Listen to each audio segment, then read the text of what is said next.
essentially what, given a subject like connected brands and social media and just 30 minutes to do it in, what I thought I'd do is, given the vastness of the subject, but the speed at which it has proliferated in this market, I just talk about how we view this medium, why some of the principles, some of the beliefs on why it has become so big, what makes it tick with human beings as human beings, and therefore how should brands play a role in this, and maybe just a couple of examples in how we've done it so far. A very, very basic human need is to belong, is to be connected. And in so doing, to connect, we communicate. And when we communicate, depending on who we're communicating with, be it through actions, be it through words, etc., we have varying degrees of impact. Yeah? And one of the most favorite quotes of mine, which I quote a lot to my team, is by an American author named Maya Angelou, which is, in life I've learned that people will forget what you say to them, people will forget what you do to them, but people will never forget how you make them feel. And that's really the basic premise on which people want to belong and people connect. And social media is therefore about communication between people, and it is the way people connect. But one of the things that we probably don't think about is the impact we have with those people with whom we connect and with whom we communicate. So you communicate with somebody, you influence them through your communication. But what that does is, in turn, they influence somebody who they communicate with, and so on and so forth. So actually something that you say or do may be so powerful that it might actually influence more than just the person you've said it to. Now, in the normal course of time, that might take a long time and a really powerful statement or really powerful action to reach many, many people. But that's the value of social media. Social media helps us achieve a lot more than what we thought we could through our connections, through our actions, through our words. And that's really the value of social media. And that's why, and that's how it has become so popular. And not surprisingly, the more sociable people are part of more networks. So, in Europe, if the average is 1.9, in India, the average is 3.9, yeah, social animals that we are. But why is that? So, yeah, I understand all this thing about connect and belong and so on and so forth. But so, where do brands play a role? How does it all fit in? It goes beyond just belonging, yeah? Why do people, you belong to a group, you belong to a family, you belong to a friend circle. But it's not just about belonging. Belonging means contributing. So you want to contribute to where you belong. You want to contribute to the family. You want to contribute to your friends. And therefore, by contributing, you want recognition, because that is an equally strong, if not a stronger, need that humans have. So it's in that sense a virtuous circle that we want to be a part of, that I belong to a group, I contribute to them, because I contribute, they recognize me, because I am recognized, I belong some more. Yeah? And that's really what, that's how we behave. That's how we behaved since we were in school. That's how we behave, in college, at the workplace. Yeah? Everybody wants to be that cool dude. But it's this need that's really what social media capitalizes on, because it makes the possibility of belonging to a wider group, wider segment, the possibility of contributing to them, and the possibility of varied recognition that makes it so attractive. And while these are the basic truths that humans behave by, there are also certain basic truths that brands live by. Brands seek engagement. No brand can live in isolation of its consumers. Brands seek engagement. And similarly, by engaging, they build familiarity with consumers. Consumers get comfortable with a brand. And that's how then the ultimate requirement for a brand to succeed happens, which is a brand becomes relevant. Think about all the great successful brands, or some of the disasters that you may have heard of, read about. if there is one thing that keeps a brand going or stops it in its tracks, it is relevance. The day the reason for being with its consumers or in its consumers' life ceases to exist, so does the brand. And that's really where the connect comes in, which is there are a certain basic set of needs that consumers live by, and there are a certain basic set of basic truths that brands live by, and there is a very clear connect there. Because consumers do not just seek information. Consumers want engagement. Yeah? That's part of it. That is part of belonging, and that is part of contribution, and that is part of recognition. All of it means engagement. And it's with engagement that brands start off their virtuous circle of engagement, familiarity, and then relevance. And that's really the connect. That is where the two kind of come together at that simple basic truth. And which is why, I mean, you would have heard Anisha talk about a different kind of engagement that a category like insurance followed. And therefore, staying connected with consumers is the new conversion. And that's not a misspelling, it's not conversation, it is conversion. Time and attention are two things that probably can't be bought today or could ever be bought. Yeah? And if I was to quote a social scientist named Mr. Herbert Simon, he said that what information consumes is obvious. Information consumes the attention of the recipient. Yeah? And therefore, the greater the wealth of information, the greater the poverty of attention. And if you think about it, this was said in 1930 something. Yeah? And if you think about it, it's so true even now. You have a wealth of information on the internet. You can get just about anything, including your residence telephone number. Yeah? But that's really the challenge the brands face, because there is a poverty of attention. And that's, again, where engagement comes in. Because that, while staying connected is a basic human need, and staying connected with brands is also what makes brands survive, the reality is that that's where the challenge comes in. So how have we kind of viewed this at Nokia, and how have we looked at it, and what are some of the principles or processes we've employed? Just some kind of a basic map, which we said, look, social starts as a marketing tool, and it can go all the way through till social as a business model. And they're basic phases. You start with a brand message and content to ignite conversations. You engage. You then have information shared, and you take it to the level of where you actually engage with consumers to do product development, and they become a part of your business. So there are various bits there, and if I was to kind of just simplify it, yeah, it's listen, drive buzz, trial, sales, and sustenance. Yeah, and really that's and then with sustenance you would go back to listening and try and do it. I've stopped there because I believe that's where Nokia is. Yeah, we haven't really evolved enough to go beyond that and actually start crowdsourcing product development, etc. Yes, we may have done crowdsourcing in UGC and stuff like that to build on our campaigns, but by a long mile are we away from the ultimate use of social. If I was to just take some examples to kind of drive this home and explain how we've done it. So I'm just taking the recent example of our launch of Nokia Lumia range of devices. So listen, a Windows platform, a new platform, pretty unknown in a market like India. Well, it had not a very good reputation in the rest of the world where it was known. So I don't know which one is better, being known for the negatives or not being known at all.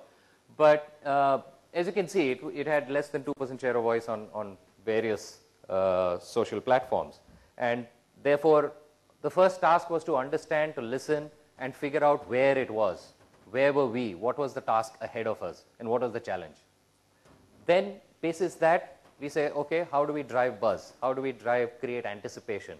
What are the vehicles or weapons we use to start doing that? And it started, of course, with the announcement that happened at Nokia World, saying that Nokia is going to launch these two devices, the Lumia 800 and the Lumia 710, on the Windows Phone platform. And that was the first, so to speak, open salvo of news that went out. So we said, okay, that's the moment that it all starts. So how do we take that? How do we build on it? And how do we start gaining momentum, given what we know from the first step, that awareness is extremely low? And that's what we did.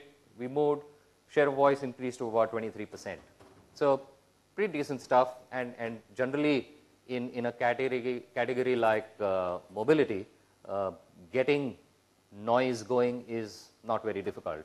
Yeah, sometimes it's actually a handicap, but that only depends on how you're doing, whether you have a good device or a bad device. But the reality is it worked for us in this case because there was so much anticipation around it, because there had been so much written about the new global strategy for Nokia and so on and so forth. When the announcement happened, it really worked. It really helped and took us way ahead. Then the next thing was, okay, how do you drive trial? How do you get people to be curious, to come try it out and understand what this new platform was all about? So that's where you start using social media. We start using our Facebook page. We start using our relationships with various influencers where you see the device, get them to use it. It's a double-edged sword. Yeah, we've had experiences where we've seeded a device, it hasn't worked well, and that's what they've written about. Yeah, so, but that's a chance you take. And that's what being social is all about. I think it's about being who you are as a brand, warts and all. The one thing that consumers do appreciate is a genuine brand. And therefore, yes, they'll slam you for a poor experience, but they will respect you for being who you are. And I think that's very important. So we seeded devices.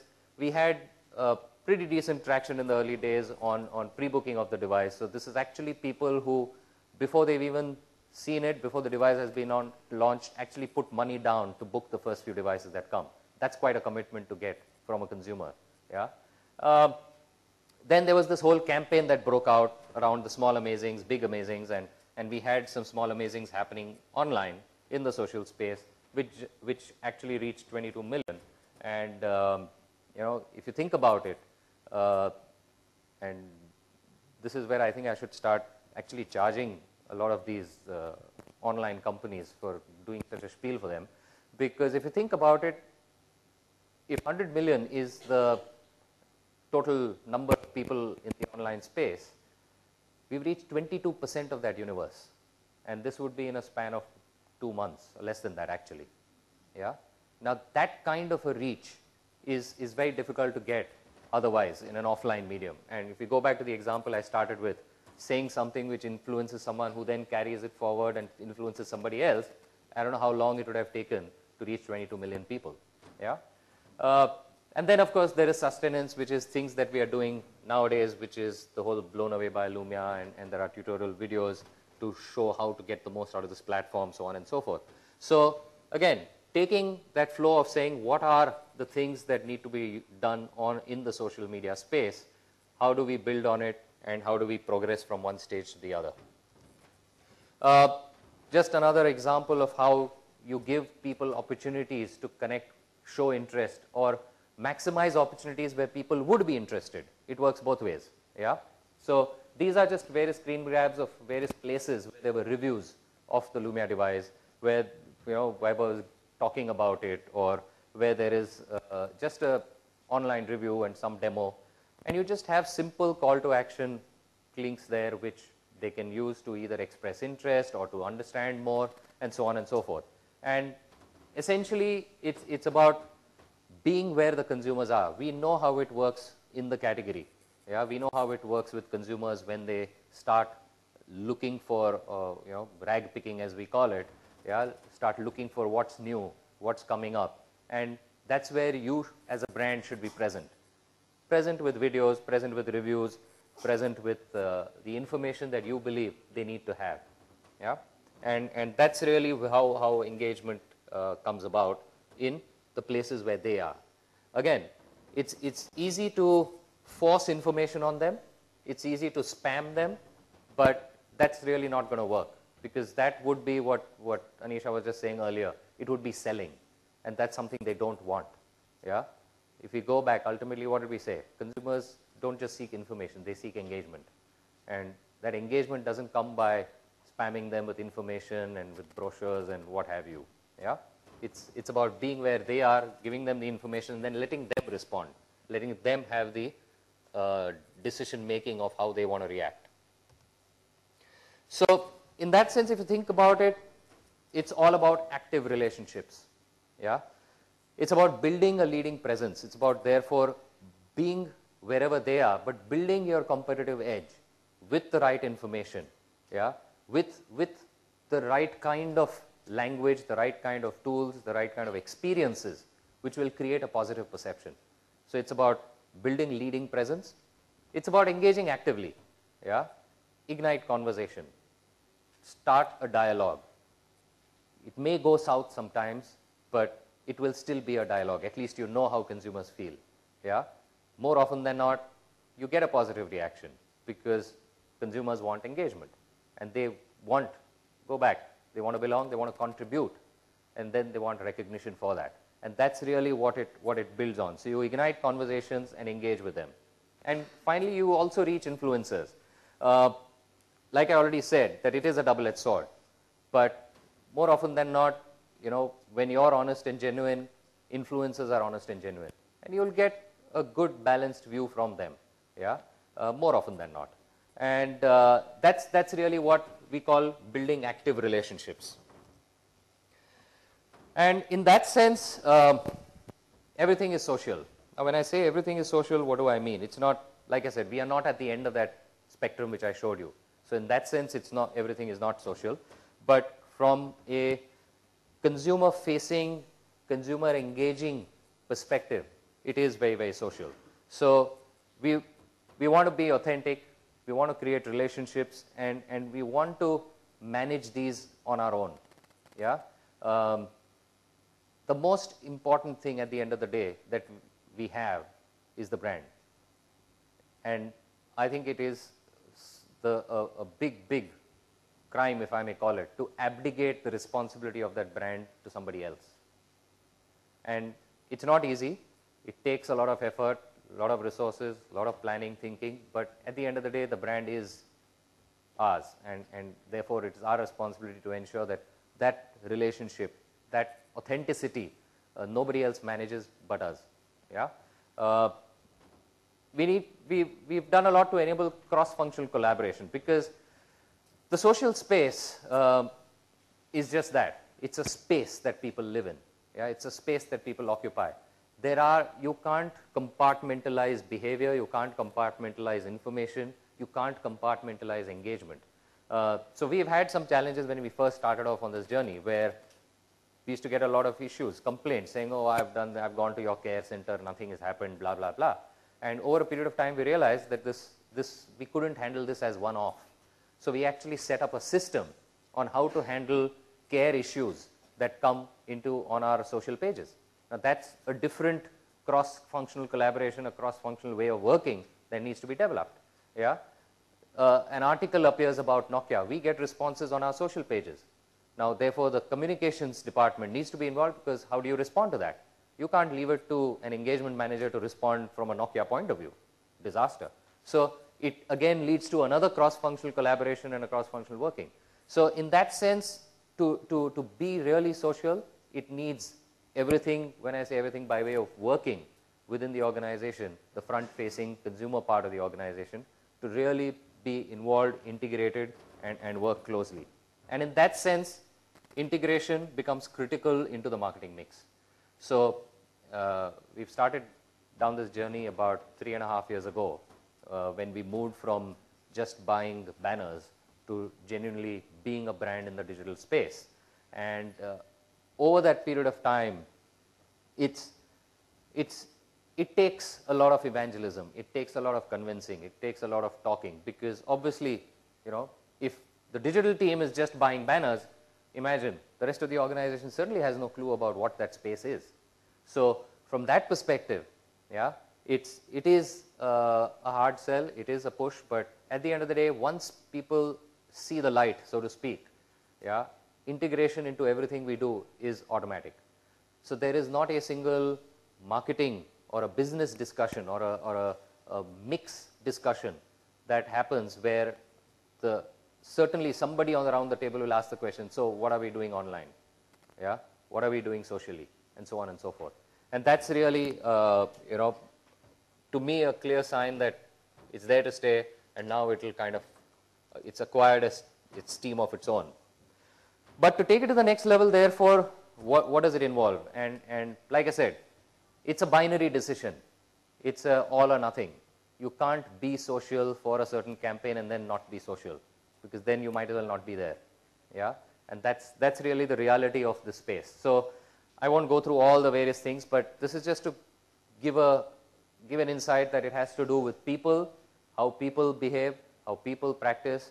It has to do with governance, extremely important, yeah, because this is, in that sense, a pretty open space, and if you don't have clear roles and responsibility, who decides on what, remember, it is our brand, and it is the most precious thing we have. Guidelines. There have been instances where a passionate employee has read something about Nokia and gone and fired off a reply. Yeah?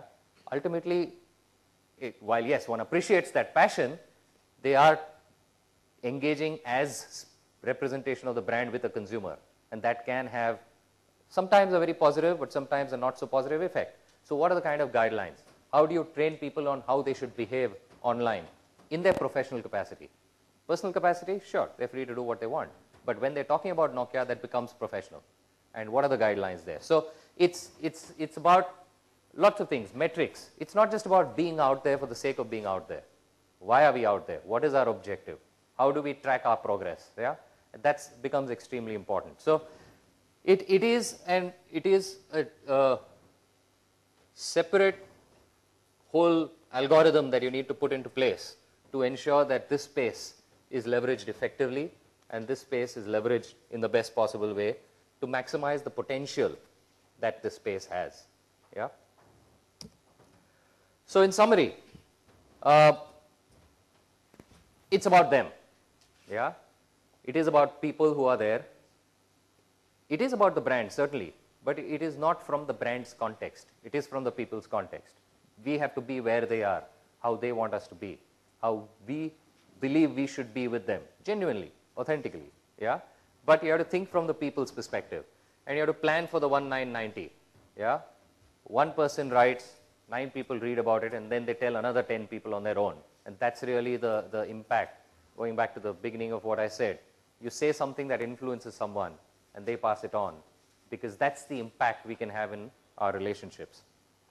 Bring in social connect in everything you do to make it engaging. So even if it's an offline activity, how do you allow them, how do you let them live it, share it in the online space? Freshness and topicality is the key. But like I said, spamming is the worst thing that you can do. And freshness and topicality is not just about the brand. Yeah? It could be anything that might interest people in the area that your brand operates in. So it's not just about the latest Nokia device. No. It could be what's happening in technology. It could be about 3G when 3G launches. So we actually had a page on our own nokia.co.in site which spoke about 3G and what 3G was all about. Because that's topical, that's fresh, that's what consumers would want. Strike a human chord with fans, get them on your side. And like I said, they'll forget what you say to them, forget what you do to them, but they won't forget how you make them feel. And while they may not always feel good, but the one big thing that a brand must do is be authentic. Yeah? Be genuine, be who you are, because that way, when you do get people who engage with a brand, they engage equally genuinely. They engage knowing what they're getting into, because the last thing you want is to cause disillusionment when a consumer engages with you thinking you're a certain kind of a brand, but finds out that you're not. Yeah? And that negativity can undo all the positive good work that you might have done with the previous million people, because it's the next 10 million that become that much tougher to get. Yeah? So that's what I have to say. Thank you.